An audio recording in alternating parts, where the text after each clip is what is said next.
Disclaimer: the following story contains disturbing and intense content that may be unsettling to some listeners. Listener discretion is advised.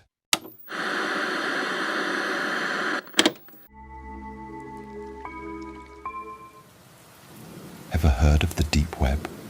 That hidden corner of the internet where search engines stop looking? Most people don't even know it exists. But under that, lurking in the shadows, is the dark web. A place where reality bends, and the rules we live by don't matter anymore. A place where the unimaginable is happening right now. Tonight, I'm going to share one of those horrors with you. It started with my best friend Sam. One day, he just vanished. The police found him, or what was left of him. His body, mutilated beyond recognition. I thought that was the end, but then I got a message, and that message led me down a path I never expected, a path that took me deep into the heart of the dark web, a place where the boundaries of life and death blur, and secrets that should never be uncovered are waiting. You think you know the internet? You think you've seen it all? Trust me, you haven't. Tonight I'm taking you with me into the depths of the dark web, where nightmares are real and terror is only a click away. This is the chilling story of how I uncovered the truth about what happened to my friend on the dark web. Written by Reddit user TheRealDeltaX, and trust me, it's not something you'll ever be able to forget.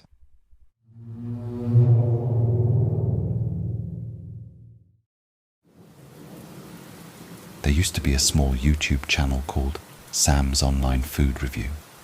It was run by my best friend Sam Ryder, a channel full of videos that consisted of Sam eating and reviewing food and drinks before a camera. His channel garnered around 10,000 subscribers, which although wasn't huge, it was big enough for Sam to be dedicated to it. I can recall numerous times of sitting in the passenger seat of his car, staying out of his shot, as moments prior he announced he wanted to video himself trying something he picked up in the store, only moving after he signed off with his signature thumbs up or down, and his catchphrase, "I like it," or "I loathe it." He was liked for his friendly attitude and happy all-round good guy persona. He was well received by his audience. Rarely were there any hate comments, and when there was, Sam would shrug them off and keep smiling. Sam was always smiling. Sam's Online Food Review went dark 7 months ago. No warning, no notice, just deactivated. I didn't hear or see from Sam, despite numerous phone calls and house visits to no avail. 6 days after his channel was deleted, I called the police to do a welfare check on Sam. I was worried he had fallen ill or hurt himself. The police made entry into his property and found nothing, and Sam was declared a missing person. A week after Sam was declared missing, a dog walker discovered a horrifically mutilated corpse on a railway line. The body had severe lacerations all around the head, arms, chest and legs, and was almost cut in two across the waist. The decomposing internal organs splayed out of the gruesome V-shaped cut. The autopsy report noted that although no direct cause of death could be confirmed, it was likely the large slit in the throat that brought on death. The autopsy also turned up questionable findings, including the body missing its stomach and heart, long strips of flesh removed off the chest, arms and lower back, and that the body was exsanguinated. The scene wasn't remarkably bloody yet. The body was almost completely drained of blood. 2 weeks later, the police had identified the deceased, despite the damage that had occurred to the corpse. The teeth were intact enough to get a viable reference for dental records. My worst fears for Sam were realized. It was him. The police investigated but could not find forensic evidence of any other person being on the scene. They eventually came to the conclusion that he was hit by a passing freight train. The lacerations and disembowelment attributed to being dragged under and the missing organs explained away as being eaten by wildlife, a fox maybe. Sam's mother decided it was best to cremate what remained of her only son. I stood next to her as the beach coffin was pulled into the large furnace.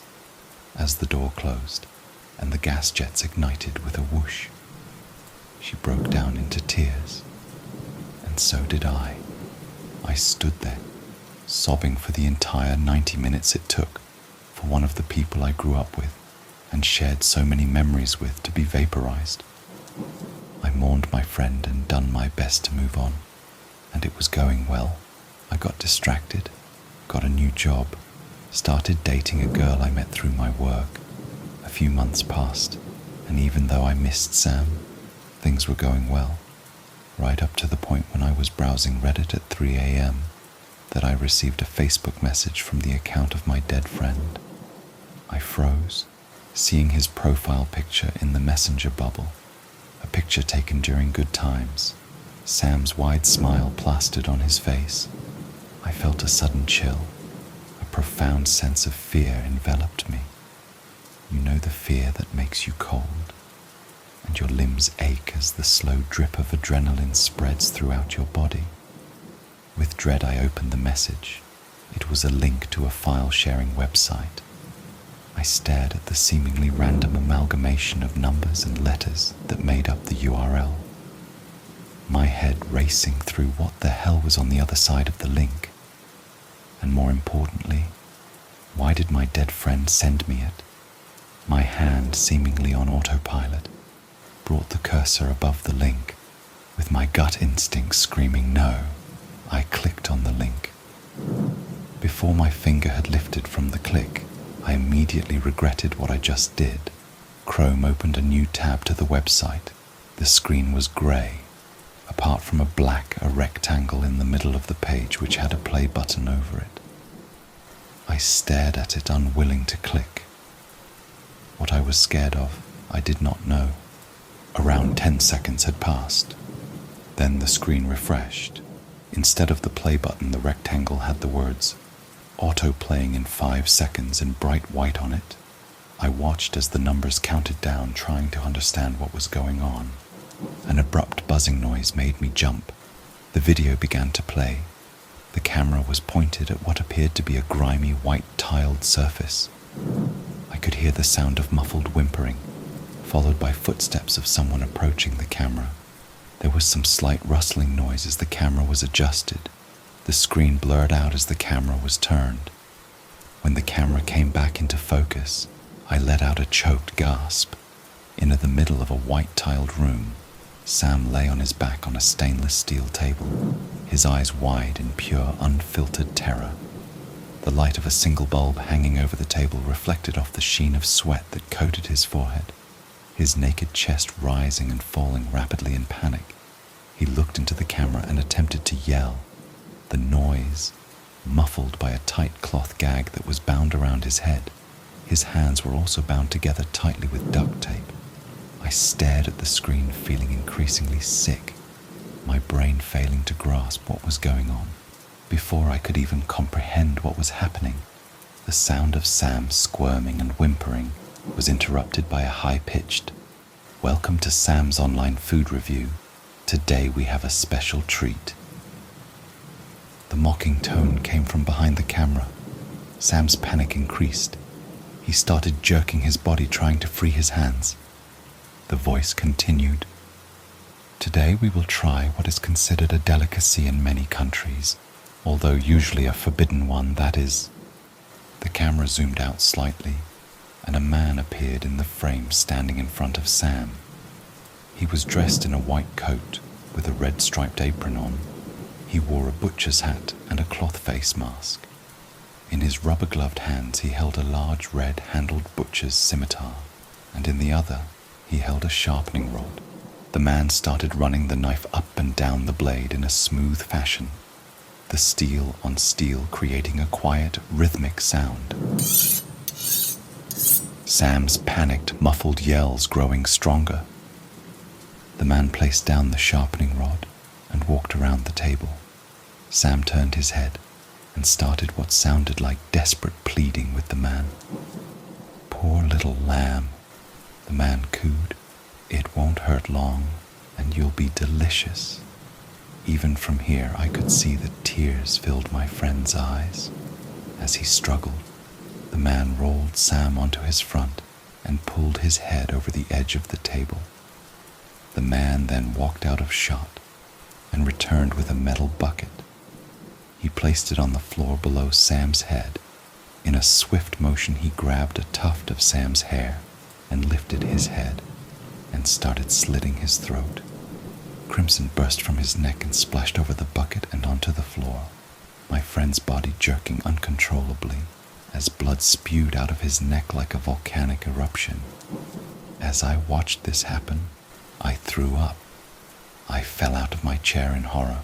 I pulled myself away, not able to see anymore. I fell again by the door, the speakers of my computer loud enough to hear what sounded like slicing and grunting.